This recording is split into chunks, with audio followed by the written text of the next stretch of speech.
So the penultimate season of Big Mouth has recently been released, and following on from the show hitting a real bump in the road after about season 4, and a spin-off which just didn't really land, I was on the cusp of not even watching the latest season. However, I am a fan of the show, and I have been covering it on the channel since season 1 was first released, so I felt as though I wanted to give it a chance. And you know what? I think the show actually redeemed itself a little bit. So in this video, I'll be discussing the plot, the characters, and giving my overall opinion on one of Big Mouth's final installments.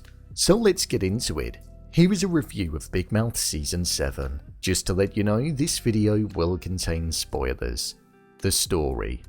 What Season 7 of the show did right with the story this time round was they did what they should have done throughout the entirety of the show. They acknowledged the passage of time, and the group were on the cusp of leaving middle school and moving on to high school. Personally, I feel as though this should have been a thing from the moment that the show started. Yes, it started as a show about puberty and the struggles that people go through, but it could have actually progressed into so much more. Seeing them go to high school several seasons ago and tackling those issues, as well as also progressing on to college, something that I think would have been interesting. I believe this is one of the main reasons as to why I feel the show got stagnant and lost a lot of interest from many of its viewers, because every season started to be the same with no real development or new issues for the characters to face. This was actually the most interesting part about this season, seeing Andrew, Nick, Jessi, Jay, Caleb, Matthew and Missy have their own anxieties that were present about the future, whether it be Nick going to a school which had none of his friends,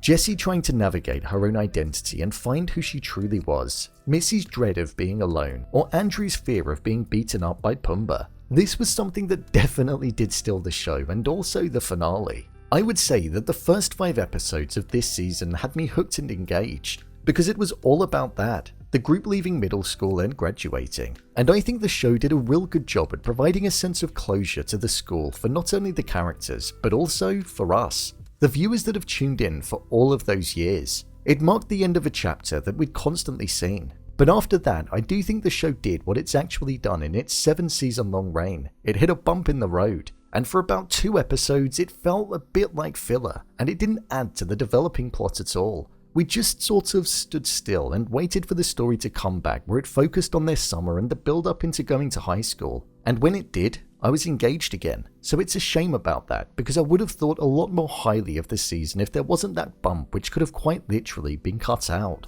Andrew's story was definitely the most interesting out of them all. Within the finale, watching him go back in time and try to find the point where it all went wrong for him was a good way of nodding back to all of the previous seasons, even getting the older Andrew that we've seen before too. I do think that it's a bold move splitting up the 2 main characters, because I feel it will definitely shake up the dynamic of the final season, which season 8 is going to be. With this newfound Andrew at Nick's private school, I do wonder what's going to happen, because I imagine they won't get a solid amount of screen time together anymore. Andrew definitely had the best storylines in this season, whether it be him not being able to you-know-what and becoming an A-grade student with his family then all loving him and being proud of him, or him being fearful of Pumbaa and watching him have a ton of regrets and not knowing what to do.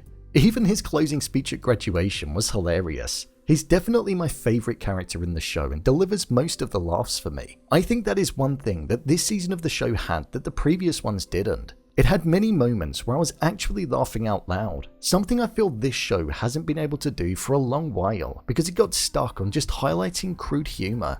There were actual good jokes in this season and great visual comedy, so I do respect that.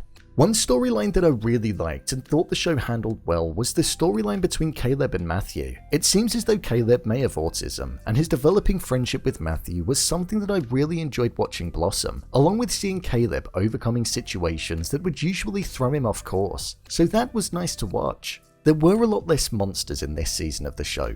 Usually there's a staple monster per season, and I suppose the new one this time round was Dread. But unlike previous installments, it didn't have the limelight. When you think about the previous seasons, you had the Anxiety Mosquito, the Depression Kitty, and the Shame Wizard. They'd often be ingrained throughout the entirety of the season, but Dread didn't really have that, and they were defeated quite easily. There was the odd moment where they were incorporated, but they weren't crucial parts of the story. That's where human resources went wrong. I think they soon realized that the monsters work best when they're incorporated in Big Mouth and not given the whole screen time. I'd say despite that bump in the road that occurred, the majority of the story of this season was pretty good. It tapped into what originally made the show so good with its humour, whilst also developing the characters forwards and giving them more to latch onto, rather than only the issues that they faced during puberty.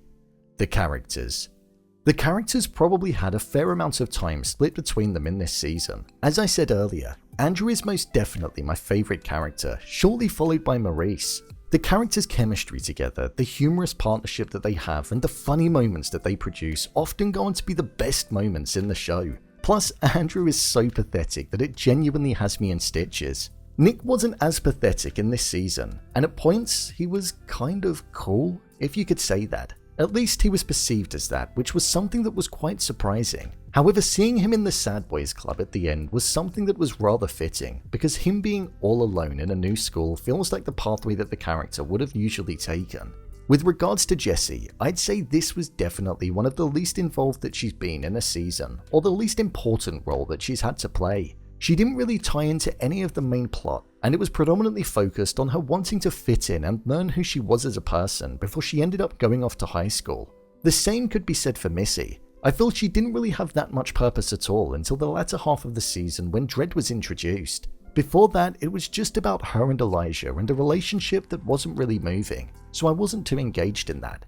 Matthew and Caleb though were two characters that grew on me more and more as the season went on, and I actually enjoyed it when their short appearances would take place. We'd see their friendship going strong and both characters developing in positive ways. My final thoughts on the season. Overall, if I were rating this season of the show out of 10 when compared to the previous 6, I'd probably give it a 6.5. It was one of their best, which honestly I didn't expect to be saying when I first put it on.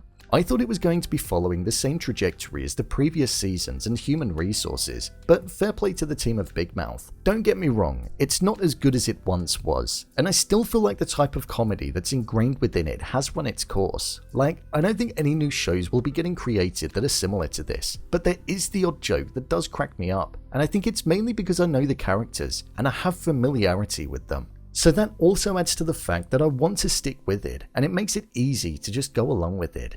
I'm glad the show surprised me because it was actually enjoyable to watch. Plus, I'm also looking forward to seeing how the season is going to end when Season 8 does eventually arrive, most likely in a year's time. So, there you have it, Big Mouth Season 7 review. If you want to see more videos such as endings explained, theories and predictions and character breakdowns, then click on the I button. Or alternatively, you can head over to my channel where you'll find them all. And finally, if you'd like to see what I rate the latest movies that don't quite make the cut to getting a dedicated video, then head over to my Letterboxd profile. It's where I rate the latest releases in real time. What did you think of this season?